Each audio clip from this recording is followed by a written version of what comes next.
आज सरकार के माध्यम से ट्रैक्टर तो मिलता ही, सरकार बस भी बांटता है, बोलेरो भी बांट रहा है, स्कॉर्पियो भी बांटता है, इनोवा भी बांटता है और नौजवान स्वरोजगार के काम में लगा हुआ भी।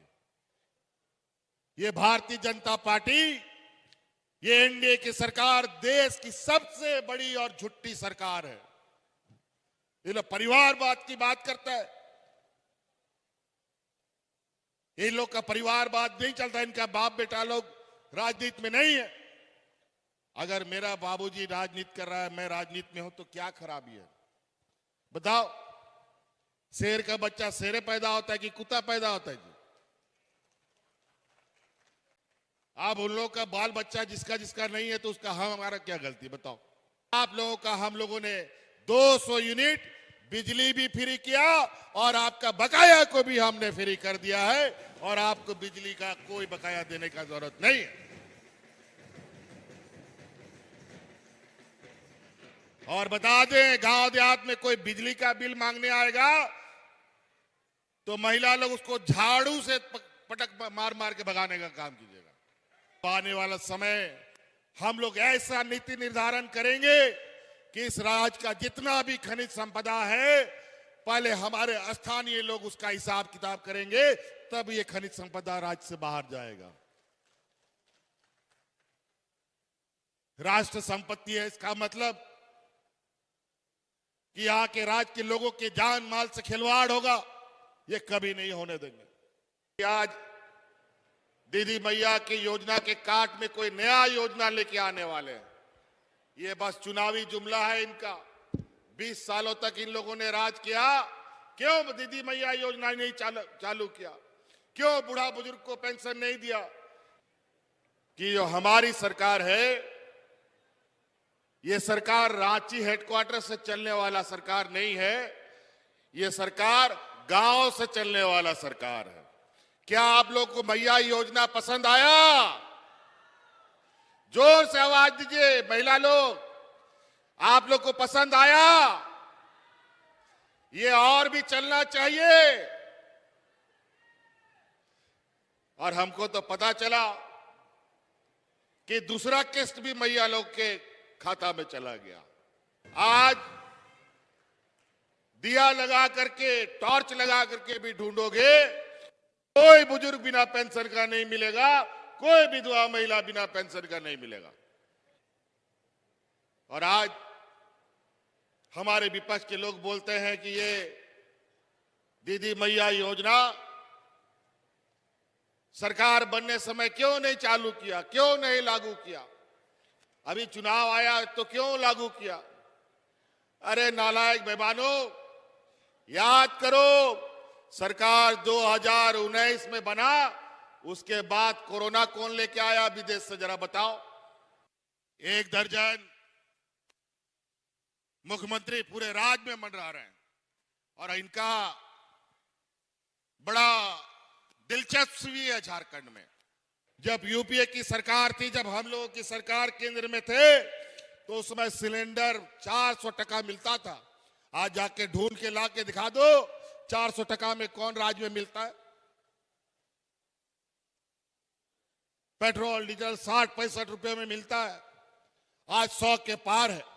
जबकि विदेश से जो कच्चा तेल आता है और सबसे कम दाम में अभी विदेशों से कच्चा तेल आ रहा है, लेकिन पेट्रोल डीजल का दाम घटने को तैयार नहीं। जब पेट्रोल डीजल का दाम नहीं घटेगा तो देश में कोई भी सामान, दाल चावल कपड़ा लत्ता कागज कलम, कुछ भी, किसी का दाम नहीं घट सकता, सबका दाम आसमान छुएगा। और आज यही नतीजा है, जो 50 रुपया का सरसों तेल आज 200 रुपया में खरीदना पड़ता है। न्याय संघर्ष और लड़ के मिलेगा। हम तो बोलते हैं 1,36,000 करोड़ रुपया का बकाया है हमारा केंद्र में। इस चुनाव के बाद तैयारी कर लो, हम लोग सब मिलकर के अपना 1,36,000 करोड़ रुपया लेने के लिए दिल्ली जाने का काम करें। इन लोगों ने तो आपने डबल इंजन के कार्यकाल में 10-11 लाख राशन कार्ड डिलीट कर दिया, लेकिन हम लोगों की सरकार बनी, 20 लाख हरा राशन कार्ड बना करके गरीबों में बांटने का हम लोगों ने काम किया। लेकिन उसमें भी पक्षपात का काम। हमको लगा इन गरीबों को समय पर हम अनाज देंगे तो सरकारी दुकान से हम अनाज खरीदें, थोड़ा सस्ता पड़ेगा, 2-4 टका सस्ता पड़ेगा। लेकिन जो भारत सरकार का सरकारी दुकान है, जिसको एफसीआई कहते हैं, वहां से हम लोग को अनाज नहीं देने लेने दिया। कभी 2 महीना विलंब, कभी 3 महीना विलंब से हमें अनाज मिलता रहा। कभी खुले बाजार से महंगा दरों में खरीदना पड़ा, कभी सरकारी दर में 2 महीना 3 महीना विलंब से हमें मिला। तो इस चक्कर में कभी कभी हरा राशन कार्ड में समय पे राशन आता था, कभी नहीं आता था। लेकिन अब उसका भी समाधान हमने निकाल लिया है। इस राज्य में बड़े पैमाने में चावल बनाने का फैक्ट्री को हम लोगों ने स्वीकृत किया है और इस राज्य में जो धान का उगाई होगा, बड़े पैमाने में उस धान का खरीद सरकार करेगी और इन्हीं कंपनियों से उसमें चावल बना करके गरीबों में बांटने का हम लोग काम करेंगे। फिर हम लोगों को केंद्र सरकार पर कोई उनके दुकान से खरीदने का जरूरत नहीं पड़ेगा। तरह तरह का जातिवाद, परिवारवाद, क्या क्या इन लोग आरोप, और ये लोग तो हिंदू, मुस्लिम, सिख, ईसाई, अगड़ा पिछड़ा यही करके ये लोग चुनाव लड़ता है। लोकसभा में आप लोगों ने देखा किस तरीके से सांप्रदायिक तनाव पूरे देश में इन लोगों ने फैलाया, किस तरीके से पूरे समाज को बांटने का इन लोग काम किया। भगवानों को भी बांटा, आम आदमी को तो ठगने का काम किया ही, इन लोगों ने भगवानों को भी नहीं बख्शा।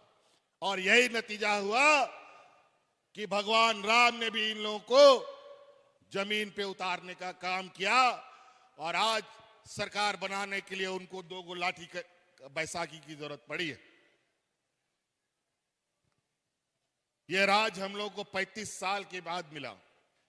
अनेक लोग वीर शहीद हुए। आदरणीय दिसम गुरु शिबू सोरेन जी जवानी, बचपन, बुढ़ापा सब इस राज के लिए दे दिया। लेकिन सत्ता उन्हीं लोगों के हाथ में चला गया जो हमारे घोर विरोधी, आदिवासी, दलित, पिछड़ों के घोर विरोधी लोग रहे। इन्हीं व्यापारियों के जमात सरकार बनी और इन लोगों ने 20 साल तक इस राज को सिरिंज लगा करके इसका खून चूसने का काम किया।